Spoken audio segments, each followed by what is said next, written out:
Neonic Void Productions presents.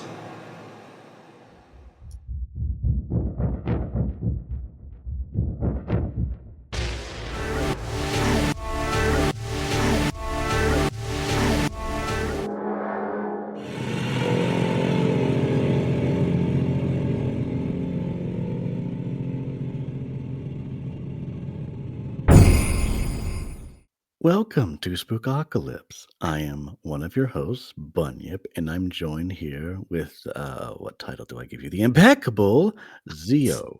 Oh my god, stop. Impeccable, Budyev. I should Don't make just me I blush. should just pick a random adjective for some of these without looking up what the definition is. A random adjective. But hi, y'all. What's good? What's poppin'? It's Zio. Welcome back to Spookocalypse, where we do spooky shit. I What mean, the that's fuck? what it boils down to. Like, we just Yes. talk about things that are sort of unsettling and scary. Maybe not Yeah. all that scary to you, but scary to somebody. Somebody. Let me tell you, some of these movies that we've watched the last couple weeks and the coming weeks are not really that scary, but they might have been to people back then.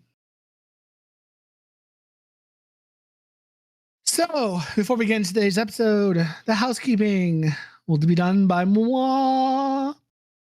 So, in the description below, you will see a link to the link tree that'll take you to the Neonic Void Productions.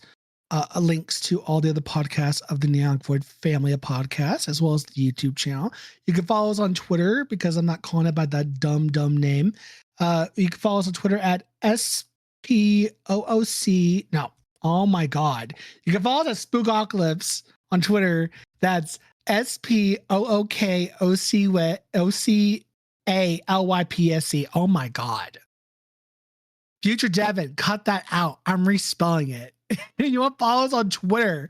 Follow us at Spookocalypse. That's SPOOKOCALYPSE.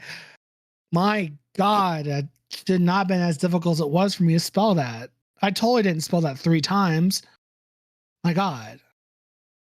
We also have a YouTube channel. Follow us on there, please. Go listen to our pods on YouTube. We have a bunch of other stuff on YouTube as well. If you want to see a fake trailer to a horror film I did like a year or two ago, About ago? a year. A year ago, please go check it out. It's on there. We'll see some fun stuff. If you want to go look at the other podcasts on YouTube as well, the Book Watchers has a video component. You can watch me and Jacob talk about books in live, in person. So you could do that.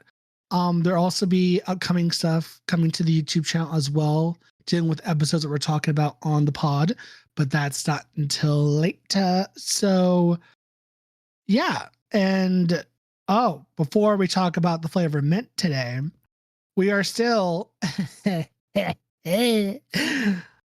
we still have that Audible link in the description below if you want to go get a free trial and a free book. It's right there in the linky link. It's audibletrial.com/void. audibletrial.com/void. Enjoy. We appreciate it. We appreciate everyone who listens. Anyway, so the mint today is what, Bunyip? Shockingly accurate raspberry. Yes, shockingly accurate raspberry. You may be asking, what does that mean? Well, let me tell you. You ever wonder, blue raspberry, why is that a thing? Because raspberries are not blue. Blue is a color created by chemicals. And it deals, the accurate color of raspberry is a kind of not a reference. It's kind of on the same line of one of the characters we're talking about today, because if you look up the colorized version of this film, they have the Bride of Frankenstein as a brunette, which is totally not accurate. Fun fact, the Bride of Frankenstein is a ginger. As a fellow ginger, when I saw the colorized version of the bride, I was insulted. I deserve an apology. I need an apology. Thank you. So if you haven't guessed, yes, today we are watching The Bride of Frankenstein. The Bride of Frankenstein was released in 1935 on April 19th and April 20th. April 20th, 1935 to the wider audience, and the 19th in San Francisco and Seattle. So this is a sequel, our first sequel to the Frankenstein film back in 1931. This film took 4 years before it came out. Granted, it was in the order of other films in the line, but it was released 4 years later. And this picks up, actually, and I'm not going to get into that. Not yet, anyway. Yes, it was also directed by James Whale. And who's casting it, Bunyip? Oh, I was just thinking about like why the actor's hair was brown and not red like in the poster, and I'm guessing maybe color correction issues. Like maybe it didn't contrast as well. Because Yeah. I was looking at other actors that had like in black and white, but they were naturally red haired, like Lucille Ball. Yeah. And her hair looks kind of bright, and I was like, what if it just didn't contrast as well with the costume when they tested it? So they're like, we got to get someone with brown hair. So that's my guess. That's fair. And not a lot of people, and might have also been the fact when they colorized it, not a lot of people knew the bride was supposed to be a redhead anyway. It's not heavily said, because when you think of the Bride of Frankenstein, you don't think of her having red hair, you think of her having dark hair. So, like, I didn't know she was supposed to be a ginger until my boyfriend told me. And I'm like, what? Like in popular media, they usually give her dark blue hair or black hair. Yeah. Not a ginger, which is a shame. And those same white streaks. Like they didn't really change the design too much. No, just change the color. But yeah, for our cast, we have Boris Karloff, who returns as the Frankenstein's monster. And we have Colin Clive as Baron Henry Frankenstein, Valerie Hobson as Elizabeth Frankenstein, Ernest Thesiger as Dr. Pretorius, and of course, Elsa Lanchester as the monster's bride. And also Mary Wollstonecraft Shelley, who has an insert appearance in the very beginning. And we've got Gavin Gordon as Lord Byron, Douglas Walton as Percy. Is that Bish Shelley? I think so. I'm not entirely sure. Una O'Connor as Minnie, and I think that's the lady who is. She just screams a lot. Yeah. Yeah, love her. She's an excellent character actress. The rest of these are mainly minor characters. Yeah. Should I go through all of them or just go on? Anyone that's well known. I don't recognize any of these names. I don't know how well known they are. Oh, that's true. But yeah, if you want to go look up the full list, be our guest, do so. But we named off the main big ones that you see throughout the movie. So, before we get into the plot, the budget for this movie was $397,000, and box office they made $2 million. Damn, talk about turnover.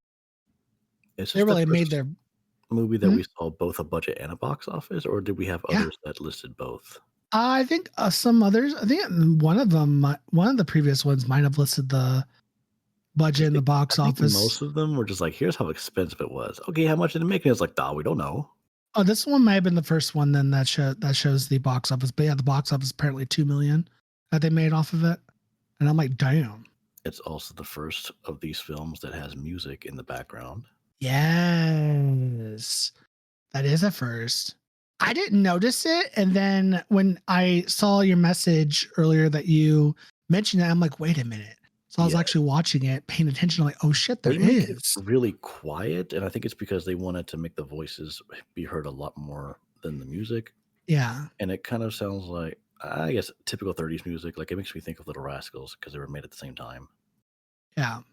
And they just but also on top of that, when you're watching a movie, you're gotten so used to being music in the background. Sometimes you don't even pay attention to the music. It's just there. Your mind just absorbs it because it's so used to having music in the background for some form of visual entertainment. Or is that just me? That might be just me. No, you can easily get immersed in the film and not realize there's music playing. But sometimes if you take away the music, that's when you notice it. You're like, wait, It's weird. it's weirdly Yeah. quiet. Yeah. Exactly. Okay, so getting into the plot of Bride of Frankenstein, ladies and gentlemen and others, please buckle your seatbelts because it's about to get freaky up in here. So we started off this lovely movie in a castle on a stormy night with Percy Shelley, Lord Brian, and Mary Shelley as they talk about, basically they're talking about the Frankenstein and his monster, and they're kind of recapping what happened in the first movie. And it's great because you're just watching a lesbian and her two gay besties hanging out as they're just talking about Frankenstein and his monster. It's great. And I loved the beginning of this movie so much because I was like, oh, I know who that is. I know who they are. I was pointing at the TV. I'm like, oh my God, it's the Queen and her gays. If you're like, oh my God, what? Well, you see Mary Shelley and her husband, Percy Shelley, and his BFF slash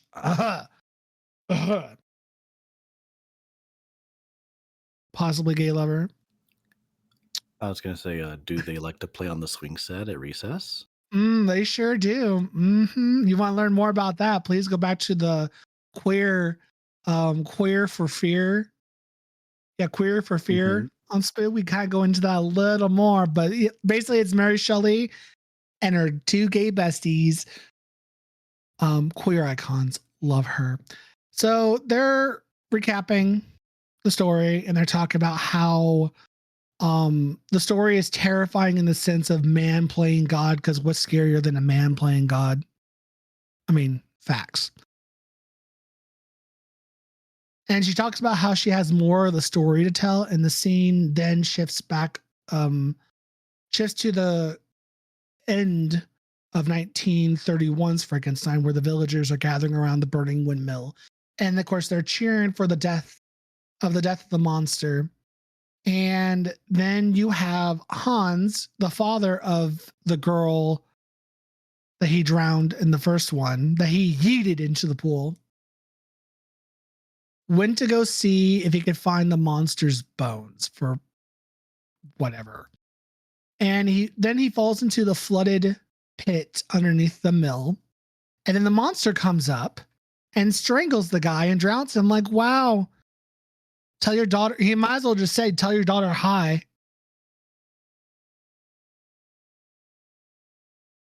I didn't realize that was her father. I didn't either. Like in the beginning, I kind of lost attention, and then he chucks Hans's wife down into the water onto a water wheel, and then it just, I guess, she dies. Their way of censoring the death was just cut to an owl that's not doing anything. Yeah. He drowns him, and then he comes up, and Hal's wife or the girl's mother's like, "Oh my God, take my hand, I'll help you up." And then she screams, and then he yeets her down the well, and you assume that because she hits some wood on the way down, and you assume the woman's dead. Girl, she dead. A corpse. And then Frankenstein's monster encounters Frankenstein's servant, Minnie, which, let me tell you, she is serving camp. She is screaming. She's dramatic. The camp level is through the roof because this woman's over here talking about how the monster's death. Watch it burn. Wow, yeah, it's dead. And then she sees the monster and she runs away screaming. It's great. It's great. You want a funny performance? Minnie is where it's at. And funny, not in a bad way. Funny as in this is camp. So from there, she runs away in fear and terror. And Frankenstein's monster is honestly, you could tell he's done with everyone's shit. He's done with this shit. He's like, I'm tired. I'm tired.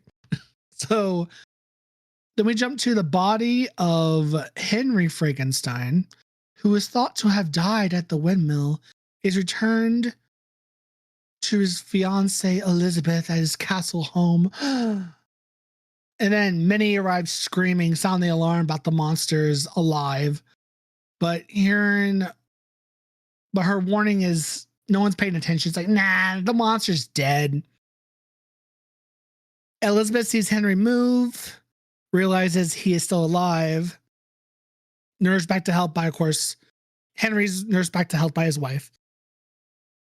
And then Henry has renounced his creation, but still believes he may still be destined to unlock the secret of life and immortality. And of course, Elizabeth cries that she foresees. A hysterical Elizabeth cries that she foresees death. She like screams about something in the corner of the room. And I'm like, okay, girl, chill. Ma'am, take a chill pill. It's not that serious. But yeah, she like turned up the hysterics. And then the next thing we have, Henry visits the lab and his former mentor, Dr. I don't know how to say his name. Septimus Praetorius. That's a name. Dr. Septimus Praetorius. If you've played the Elder Scrolls, you're like, oh, Septimus, like the Emperor. Oh. So he meets up with his mentor, and Praetorius shows Henry several homunculi he has created, these little people in jars. And I'm like, that's interesting. That is a bizarre scene. He's like, here's a queen that I've made, and then here's the king, and he's like, oh, I gotta get inside the queen's jar. I gotta show her how much I love her. Like, what the hell? And he busts out and he tries to bang on the glass to get in there. And he just picks him right up, sticks him back in his jar, and puts a teacup on top of it. It's great. I'm like, oh, that's so dumb, but like in the best way possible. And I'm like, the editing here is top notch because they're little people in jars. And I'm like, and my boyfriend asked, do you know how they did that? And I'm like, yeah, because the only thing I think of is they would shoot the people, and then they would take they would cut out the people in each frame, film frame, and they would either glue it or paste it onto the film where they're supposed to be in jars. And they would do that for each frame individually by hand. And I found that I was like, yeah, I know how they did that. That's the only way I could think of is how they would do it, is just cut it like by hand, cut that shit out, and then glue it or paste it onto the film, the other film. So they really nailed that down. I thought it was pretty good. From there, after you see the homunculi, the doctor wishes to work with Henry to create a mate for the monster.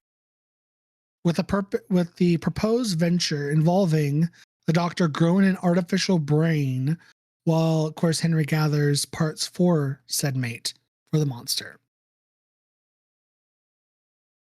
Then after that happens, you jump back to the monster as he saves a young shepherdess from drowning. Well, she has all those sheep, and the lambs just won't shut up. They're just like, ah. Well, honestly, he scares the shit out of her, and she falls into the water and almost drowns. And he tries to save her, but she's like, yeah. And this is where the monster seems more sympathetic. He's just like, I'm just trying to make friends, and they're all freaking out at him. Yeah. So she screams upon seeing the monster, and of course there's hunters that see him, and the hunters decide to fire at him, and they injure him. They shoot him in the arm, and then the hunters begin to raise a mob and set up in pursuit of the monster. They capture him and tie him to a pole, and he is hauled to a dungeon and chained. Left alone, he breaks his chains, overpowers the guards, and escapes into the woods because, of course, it's the monster. You're not going to be able to keep him there. Yeah, he's chained up for like barely 20 seconds before he's not even. Even rips the door off the wall. Yeah, he's like, yeah, I'm done with this shit. So he's like, I'm outie. The night comes and the monster encounters an old blind hermit who thanks God for sending him a friend. I thought this was quite nice. Yeah, this was the nicest scene. I know. He The taught him hermit, how to speak, basically. Taught him words.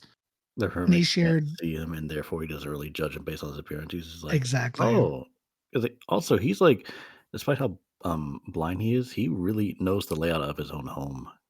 Right. He doesn't need a I, walking stick to check to see where everything is. He just knows where everything is. I mean, if you live in a space long enough and you don't move anything, a blind person can get around. Because they should know where everything is by like, oh, there's 3 steps, there's a table right there. As long as you don't move anything around, they can get around without having their stick because they know it. They know where everything's at by feeling. But yeah, no, he teaches them how to speak, and he feeds them and kind of takes care of them. And then, of course, 2 lost hunters stumble upon the cottage and recognize the monster.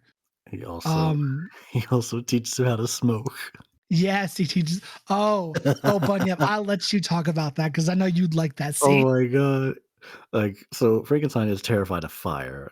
Meanwhile, the blind man is Mhm. just like, he's got a cigar, he's lighting it up, and the Frankenstein's like, no, bad. He's like, no, this fire's good.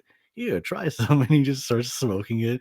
Like, see, smoking's good for you. And this was back in the 30s before we invented lung cancer. Before the invention of lung cancer. Yeah, we know a lot better now. Yeah, But yeah, back to the hunters that boldly show up to be looking for Frankenstein, ruining his good time. exactly. So from there, they find the cottage and they burn it down as the hunters lead the hermit away, which is kind of sad. Taking refuge from an angry mob in a crypt, the monster spies on the doctor and he and his crones, Carl and Ludwig, as they open up a grave and they depart. Yeah, the henchmen depart as the doctor, of course, is eating food or whatever, and the monster reveals himself and eats some of the food and learns that the doctor plans to create him a mate. And of course, Frankenstein's monster is like, "Oh, okay, great." Because by the time this part comes along, you kind of learn that. I mean, the monster just wants to have a companion of some sort. He wants some connection with somebody. So Henry and Elizabeth married, uh, gets visited by the doctor, and Henry expresses his um, refusal to assist the doctor in creating the monster a mate. Um, but then the doctor decides to call in the monster. So he walks in, and of course, he demands Henry to him help the doctor make a bride, make a mate for him. The doctor orders the monster out of the room after he kind of gets angry, and then instead of just taking a chill pill, he secretly goes and kidnaps Elizabeth. And the doctor guarantees that the monster will return Elizabeth if you comply and help me make the monster's mate. So Henry returns to the tower laboratory and, despite himself, grows excited over his work. He gets the jolt of love again for doing what he's doing. And after being assured that Elizabeth is safe, Henry completes the bride's body. So then we jump to the storm rages as, of course, the preparations for the bride are made and they bring the bride to life. She lives. Yes, she lives. And then her bandages were wrapped around, of course, her body like a mummy. And then when they take her down from the electricity, they realize, oh shit, it animated her body.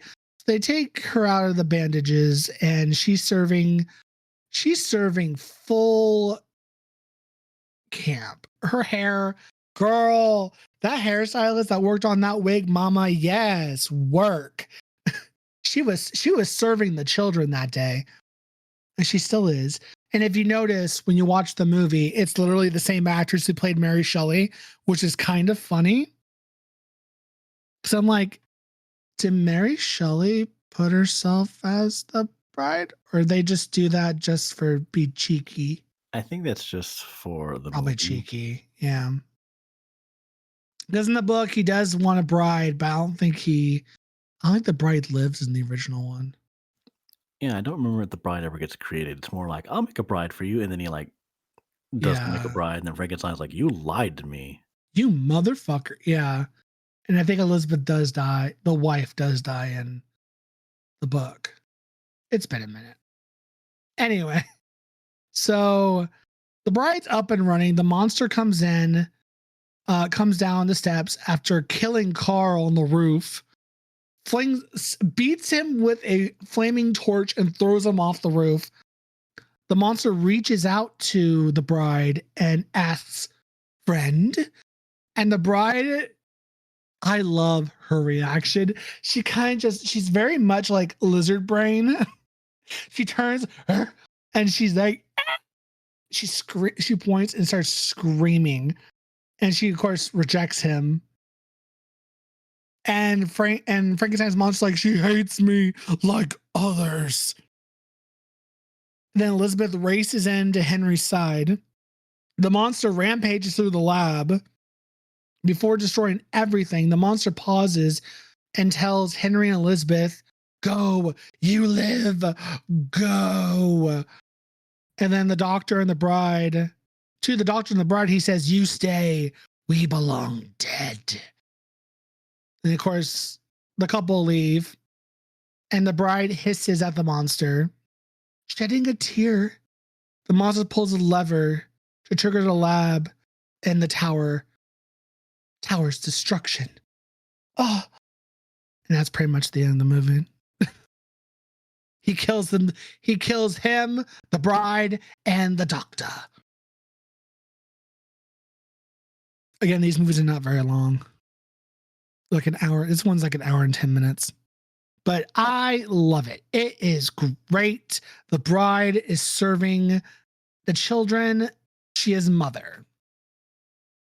This is my favorite movie so far of the Monster Universe films. Universal Monster films. This is my favorite one. Literally. I loved it.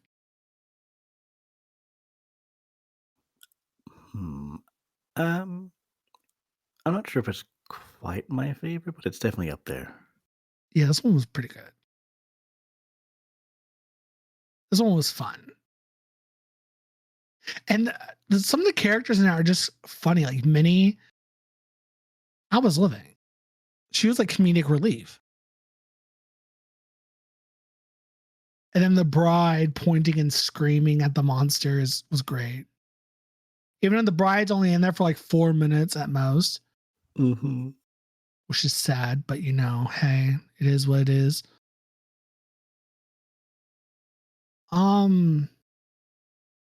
Yeah, I mean, this gave us the birth of the iconic monster, the Bride of Frankenstein. So that's where that all starts, is here, which I love. And of course, the bride. So we might not do the sequel, The House of Frankenstein and shit, but one day if we do, just know the Bride of Frankenstein does appear back. The House of Frankenstein. Yeah. Hang on. It's just like, we have Frankenstein, and then he gets himself a wife, and then he tries to get himself a house. Does he try to get like 2.5 kids next? Oh my God. I have no idea, but from there, this is where it kind of leads into the God, what's it called?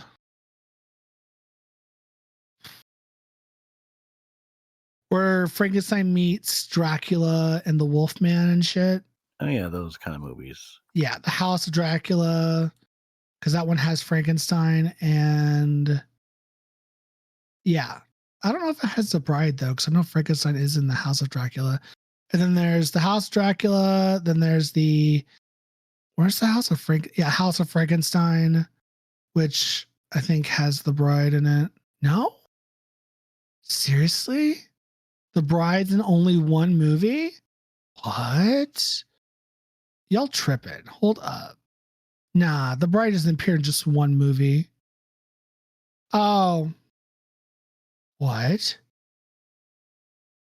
Status deceased for the original and the 1994 remake, and then alive in The Bride in 1985. What the fuck? So I guess she is dead. Damn, I didn't realize they killed her. I mean, I knew they killed her, but I thought they would have, like, she would have lived, but apparently not. So Homegirl is dead.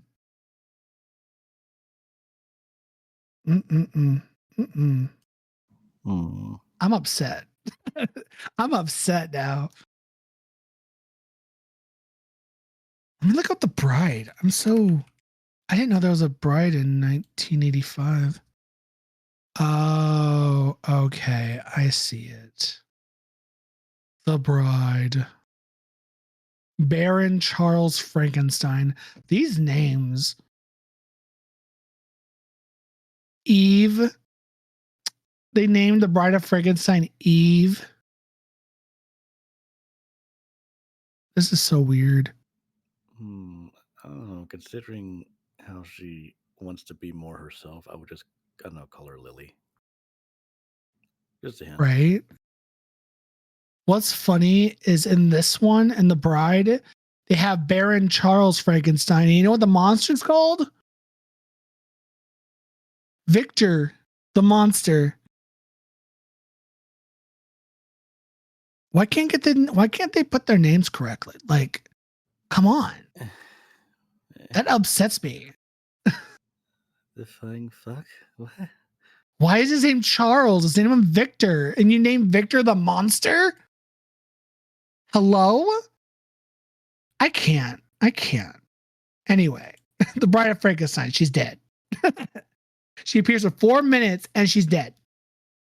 4 minutes and you kill her. That makes me really upset. Do you have any other thoughts on the movie, or you want to go into rating? So we could probably go into rating. I didn't sense too much symbolism. Bet. Outside of like Eve, and I mean, you can go with that whole Adam and Eve allegory kind of, but it's a poll. There's also the LGBT reading for The Bride. But if you want to learn more about that, we talked about that briefly in the episode for Queer for Fear. So anyway, rating system 1 out of 5. I don't know what should our rating system be. 1 out of 5. 1 out of 5 shrieks. That's weirdly fitting. Right? 1 out of 5 shrieks. Classic horror sounds like Yeah. I'm going to give this one you know what? I'm going to give it a 4 out of 5. I'm going to give it the same rating as Frankenstein. Yeah, 4 out of 5 shrieks. Because I love this movie.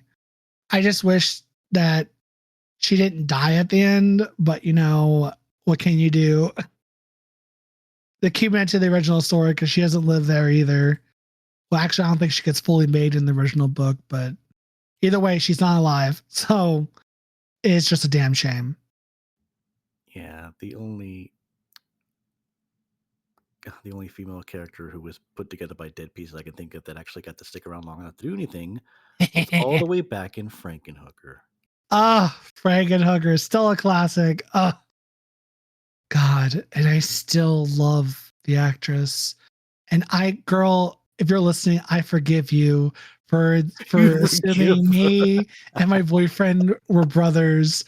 I never wanted to jump off a cliff more in my life than that moment, but it was so funny. She had embarrassment too, just like, oh no.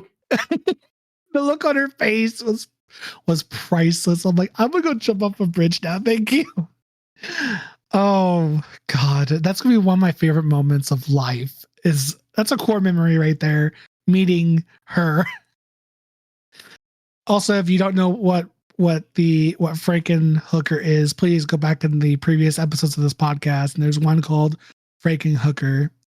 There's one. I think the episode is called "Where's My Money." I think. Hold up. I think so. And it's also Housekeeper's first appearance. Yes, it is. That is episode. Where are you, Frankenhooker? Kaiju Groupie, Furry Nights. My God, New Mutants. My Bloody Valentine, the menu. Where are you? Hunt a Killer, Frankenhooker, episode 62. Give me your money. Still one of my favorite episodes. Along with like Velocipaster, like right up there. Anyway, Bunyip, what is your rating for this movie? I also would like to give it a 4 out of 5. Liddy. I don't have a whole lot of notes for it. There might be a few technical issues. Like I think when he's walking up to the cabin where the hermit lives, there is a brief jump cut. Because I guess they had to reshoot the scene because it didn't look right the first time. But that's like a really minor thing. Interesting. I just had moments where I zoned out a teeny bit, but this was one of the more engaging films that I watched of the classic monster films. Okay. And it is nice that they were able to play music, although I don't think they played music that much. It's definitely more prominent in the very beginning, but I think throughout the rest of it, it shows up from time to time. You just don't always notice it. Yeah. All right, so it is a 4 out of 5 exactly. For Bride of Frankenstein, go do yourself a favor and check it out. Now, this movie is not currently on streaming as far as I know. I watched it on Vudu because my boyfriend had it. He's like, oh my God, you have to watch it with me because it's literally my favorite. So I did. But thank you all for listening to today's episode on Bride of Frankenstein. Catch us next time as we talk about another monster movie, Universal monster film. You want to find out which one it is, look in the release dates for the next one and you can kind of figure it out before then. But until then, catch y'all next time. Bye. Goodbye.